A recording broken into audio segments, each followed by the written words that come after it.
Hey there, YouTube, and welcome to the next segment.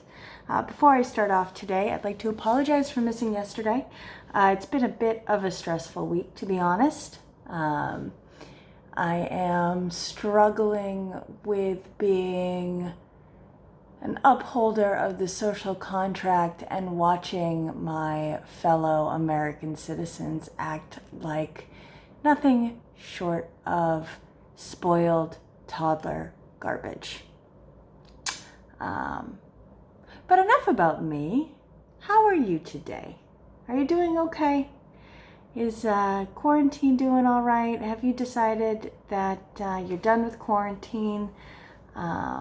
What's going on? Shoot me something. Keep in touch. I don't see people anymore. Anyway, so on to chapter 3. The Great I Am, Part 2.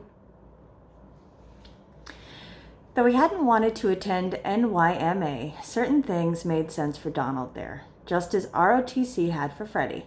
There was structure and there was consequences to his actions. There was a logical system of punishment and reward. At the same time, though, life at NYMA reinforced one of Fred's lessons. The person with the power, no matter how arbitrarily that power was conferred or attained, got to decide what was right and wrong. Anything that helped you maintain power was by definition right, even if it wasn't always fair. NYMA also reinforced Donald's aversion to vulnerability, which is essential for tapping into love and creativity, because it can also expose us to shame, something he could not tolerate. By necessity, he had to improve his impulse control, not only to avoid punishment, but to help him get away with transgressions that required a little more than finesse. Freddie's senior year was one of the best and most productive years of his whole life. The BA in business was the least of it. He'd been made president of Sigma Alpha Mu, and he completed ROTC and would enter the Air Force National Guard as a second lieutenant after graduation. Most importantly, he became a fully licensed commercial pilot, although he had no intention of using the license. He was going to work with his dad in Brooklyn with every intention of someday taking over.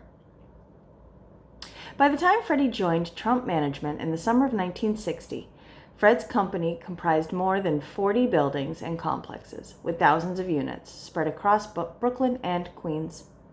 Fred had been taking his oldest son to construction sites for years. His largest developments, including Shore Haven and Beach Haven in Brooklyn, I just keep hearing those over and over. I mean, did he only have 2 big management properties? I mean, is this the whole of the Trump resume? I mean, granted, yeah, sure, hundreds and thousands of units in more than 40 buildings and complexes, but when we keep hearing about the same 2, it really makes you wonder, like, how amazing were these people? Anyway. His largest developments, including Shore Haven and Beach Haven in Brooklyn, as well as the smaller projects closer to home in Jamaica Estates, had all been built while Freddie was growing up in the 1940s and 1950s. During those visits, the importance of cost cutting, if it's cheaper, do it yourself, if not, outsource it, and cost savings, red bricks were a penny cheaper than white bricks, were drilled into him. Fred also dragged him to meetings of the Brooklyn Democratic Party and political fundraisers, making sure he got to know the most important and influential politicos in the city. Now a full-time employee, Freddie started accompanying his father on rounds to the buildings, checking in with the superintendents and overseeing repairs. Being in the field was better than being in the former dentist's office, where my grandfather's business was located on Avenue Z in South Brooklyn, with its cramped quarters and dim lighting. Though Fred's business was raking in millions of dollars a year, he still dealt directly with tenants when he believed the circumstances warranted doing so. If, for example, a tenant complained a little too loudly or frequently, Fred paid him or her a visit, knowing his reputation preceded him. On occasion, he took Freddie along to demonstrate how to handle such situations. When one tenant repeatedly called the office to report a lack of heat, Fred paid him a visit. After knocking on the door, he removed his suit jacket, something he usually did only right before getting into bed. Once inside the apartment, which was indeed cold, he rolled up his shirt sleeves, again something he rarely did, and told the tenant that he didn't know what they were complaining about. "It's like the tropics in here," he told them. Freddie began checking in for his National Guard duty. One weekend a month, he had to report to the Armory in Manhattan. Fred didn't comment on those weekends' absences, but he was annoyed by the 2 weeks a year Freddie had to take off in order to report to Fort Drum in upstate New York. For Fred, who had no use for military service, it was a waste of his employees' time. One evening, after a long day in Brooklyn, Freddie got a phone call from Linda. They hadn't spoken for more than a year. She told him that she'd become a stewardess for National Airlines and was flying out of Idlewild Airport, now JFK International Airport. She remembered that Freddie had mentioned that his dad owned a couple of apartment buildings in Queens, and she wondered if he could help her find a place not too far from the airport. Fred had several buildings in Jamaica, only a 15-minute ride from Idlewood. They found a studio in the Suxony on Highland Avenue right next to the 9-acre wooded park with a large pond in the middle of it. She moved in right away. Soon, she and Freddie were dating. A year later, in August of 1961, Fred took Linda for dinner at their favorite restaurant in Manhattan. During cocktails, he sneaked an engagement ring into Linda's glass and proposed. After dinner, they drove to Jamaica Estates to tell his parents. Fred and Mary took the news calmly. You know, the more I'm reading about Freddie here, the more I can understand why Mary Trump doesn't suck so bad. Have you seen any of her interviews? I mean, the woman is actually a normal human. You almost feel bad that she shares the jackass's last name, don't you? It seems like her dad was actually a stand-up guy. Based on Linda's modest upbringing, her father was a truck driver, and later her parents ran a clam shack near the beach in Florida. And her perceived lack of sophistication and education, they assumed that she must be a gold digger. But it was a fundamental and deliberate misunderstanding that failed to acknowledge reality. Linda probably had no idea just how wealthy her future father-in-law was, and if Linda was a gold digger, she was an exceptionally bad one, given her own very modest upbringing in Scotland. My grandmother could not have been my mother's ally. Excuse me. Ugh. That probably looked great on camera. I'm sorry. This is the problem with the poorly edited or no editing as I have taken to this and the last night because of time constraints. Although you must admit the lighting is slightly better in here and the background a little bit less obnoxious than the one that we was dealing with before. Music or no music, I guess. Meanwhile, the rules for stewardesses at the time were very strict. You could be suspended for letting your hair get too long or putting on weight, and you could not continue to work if you were married. After her last flight in January of 1962, a couple of weeks before the wedding, Linda would have no independent income. Because Linda's mother was confined to a wheelchair due to her advanced rheumatoid arthritis, they decided to have a wedding in Florida. A simple cocktail reception would take place at Pier 66 Hotel and Marina on the Inland Waterway in Fort Lauderdale after the church ceremony. Fred and Mary weren't pleased, but since they didn't offer to help financially, they had little to say. Neither Elizabeth, who was at college in Virginia, nor Donald, who was still at NYMA, attended. The Trumps settled for hosting a reception in New York after the couple returned from their honeymoon. Trump Village in Coney Island, the largest Trump management project to date, was slated to break ground in 1963, and Freddie would be assisting in the preparations.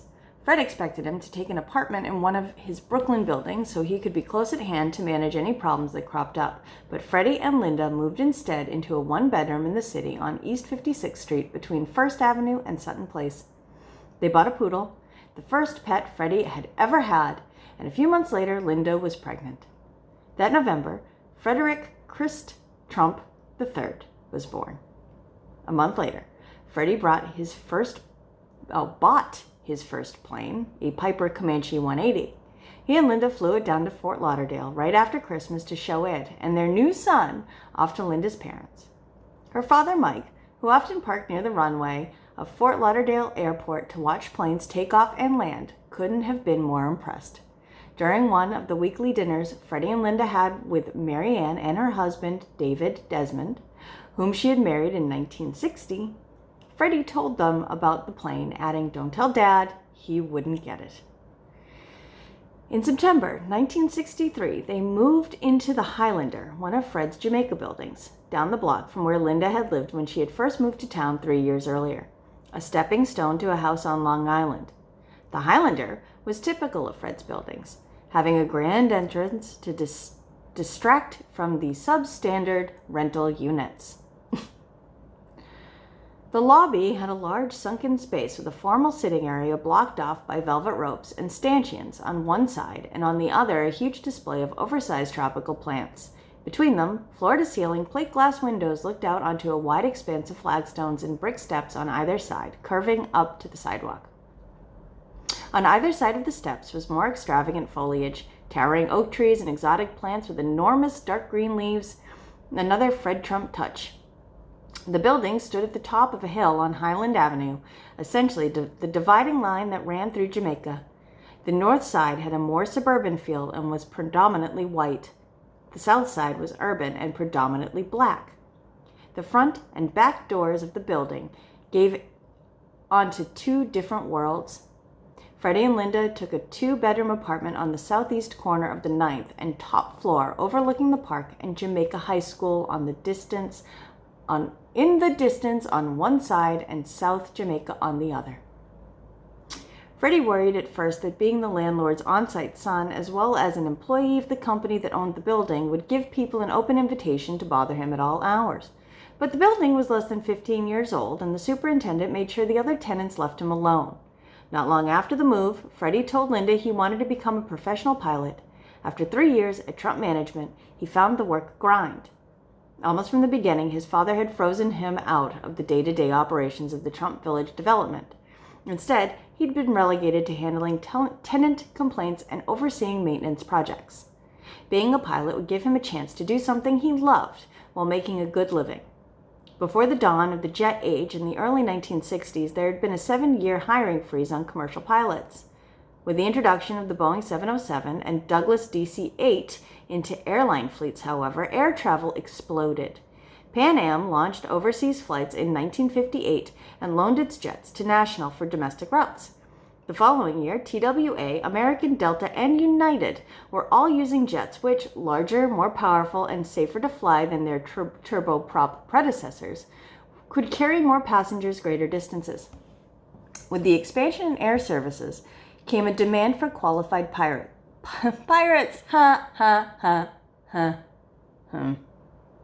Pilots who already had the skills necessary to train quickly on the new jets. TWA was the last airline to embrace the 707, and it was under a lot of pressure to catch up. At Idlewood and at MacArthur Airport, where Freddie kept his Comanche, the walls were plastered with notices about the need for fresh blood in commercial cockpits. Linda said no. Having been a stewardess, she knew what pilots got up to during their layovers. For the time being, Freddie agreed to shelve the idea and make the best of life at Trump Management. But the situation with his father deteriorated. When Freddie approached him with the idea for innovations, Fred shot him down. When he asked for more responsibility, Fred brushed him off. Trying to prove he could make executive decisions, Freddie placed a window order for one of the older buildings. When Fred found out, he was furious. "You should have slapped a goddamn coat of paint on them instead of wasting my money," he shouted while the employees looked on. "Donald is worth 10 of you.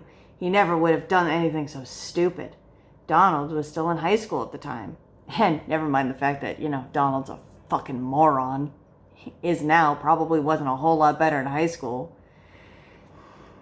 It was one thing for his father to humiliate him in front of his siblings, but the people in the office weren't Freddie's peers. Someday, presumably, he would be their boss. For his nascent authority to be undermined so publicly felt like a body blow. When he got home that night, he told Linda how trapped he felt and confessed that he'd never been happy working for his father. "I wouldn't be happy being his father's son, never mind working for him. I mean, for God's sakes. That was abusive as fuck." It wasn't at all what he had expected, and for the first time it occurred to him that Trump Management might be a dead end for him. "I'm applying to TWA, Linda. I have to." He wasn't asking anymore. Fred might cut him off, but Freddie was willing to risk losing his inheritance. Pilots, especially pilots working for TWA, had good benefits and job security. Isn't TWA now gone? He would be able to support his young family on his own, and he would be his own man. When Freddie told his father that he was leaving Trump management to become a commercial pilot, Fred was stunned. It was a betrayal, and he had no intention of letting his oldest son forget it. All right, folks, and thus concludes our broadcast day. We will be kicking off Monday with Chapter 4. It is called Expecting to Fly. And I expect to be riveted. Utterly. Anyway, stay sane out there. Avoid the news.